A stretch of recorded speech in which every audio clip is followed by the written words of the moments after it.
नमस्कार, मेरा नाम रविकांत चौरसिया। देख रहे हैं बोलता खगड़िया। राजनीति और सत्ता और सियासत कब किस और करवट ले ले कोई कह नहीं सकता है, बता नहीं सकता है। जिस तरीके से क्रिकेट और निश्चितताओं का खेल, तो राजनीति भी ठीक उसी प्रकार है। हमारे साथ खगड़िया के सांसद हैं इस वक्त राजेश वर्मा जी हैं। चर्चाएं चल रही है कि लोजपा में टूट, नजर सबकी आपके ऊपर है, क्या होने वाला है, खेला होगा क्या?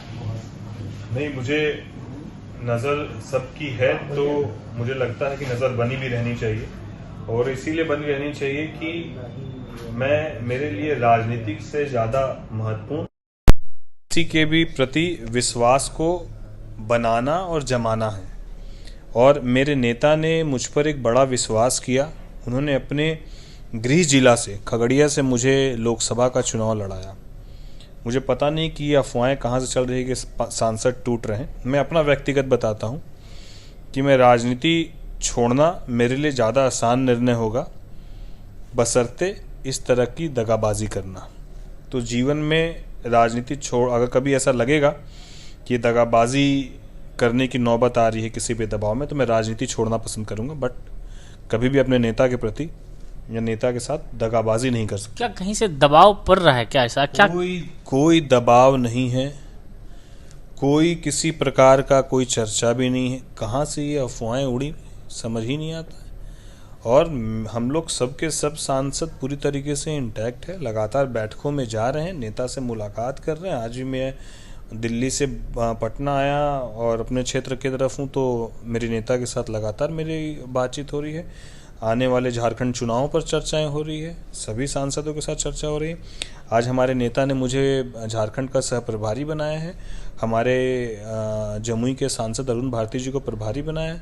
सबको जवाबदेही दी जा रही है, कहीं कोई विषय ही नहीं है। यानी एनडीए में ऑल इज वेल है, सब ऑल इज वेल है। ये सिर्फ एक भ्रम पैदा करने का प्रयास है, और इसमें जो भ्रम पैदा करने का प्रयास कर रहे हैं वो पूरी तरीके से असफल है। क्योंकि आप सत्य को कितना भी आप गलत तरीके से इंटरप्रेट करके भी रखेंगे, वो सत्य सत्य ही रहेगा।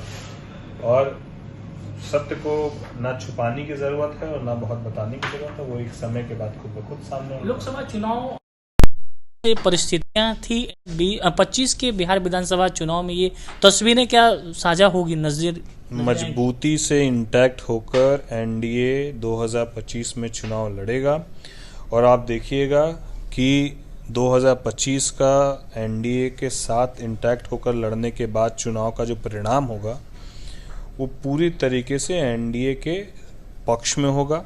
एक भारी बहुमत की सरकार। लोजपा रामविलास कितने सीटों पर दावा करने जा रही है, कितने सीटों पर तैयारियां हैं? देखिए, हमारे नेता, क्योंकि बिहार में हमारी पार्टी मजबूत है, कमोबेश सभी विधानसभाओं में हमारे पार्टी का संगठन हो चुका है, और हमारी पार्टी अपने स्तर से सभी विधानसभाओं में अपनी तैयारी कर रही है। हाँ, अब किन किन सीटों पर लड़ना है ये शीर्ष नेतृत्व तय करेगा। सभी एनडीए के शीर्ष नेतृत्व जो है, हमारे नेता जो हैं, वो एनडीए के तमाम दल के साथ बैठक करके तय करेंगे कितनी सीटों पर लड़ना है और कौन कौन सी सीटों पर लड़ना है। ये निर्णय हमारे नेता का है, उनका जो आदेश आएगा उन सीटों पर हमारी फिर से 100% जीत हो। जिस तरीके से लोकसभा में 100% स्ट्राइक रेट दिया गया है, उसी तरीके से विधानसभा में कैसे हम लोग 100% स्ट्राइक रेट दें, इसको लेकर हम लोग अपना 100% प्रयास करेंगे।